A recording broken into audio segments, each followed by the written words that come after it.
ஏதாவது பல் அடிச்சு காடி 12 குண்டு நீங்க ஒரு குண்டு தான் முடிச்சிருக்கீங்க. இல்ல அவங்க வைப்பாங்க ஒண்ணொண்ணா நீ போக அட்ட நானே நான் குழந்தை வெயிட்டா இருக்கு. ஒட்டகையில குழந்தை அவங்க எங்க மேல ஏற முடியும். டவுன் பண்ணுவா கண்ணா டவுன் பண்ணி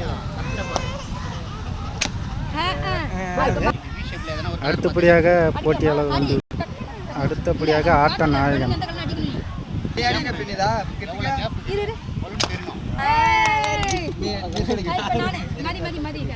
அதுக்கு இவனா பிரினிதா அம்மா அப்ப கட்டடுங்க. அம்மா கொஞ்சம் நவருங்க கிராஸ் பண்ணி உங்களை போட்டு விட்டா ஒத்த குள்ள அடிக்குதா ரொம்ப ஒரு ஏம் பண்ண மாட்டீங்க. ஏம் பண்ணாதான் அடி முடியும். ஏன் உங்களுக்கு இது இது லாஸ்ட் பண்ணுவாங்க. ஏன்னா இல்ல இது பலூன் சுட்டா எதுவுமே இல்லையா? என்ன ஷூட்டிங்க? தேவன் தான் ஷூட்டிங்க. 12 குண்டுமா சுட்டீங்க.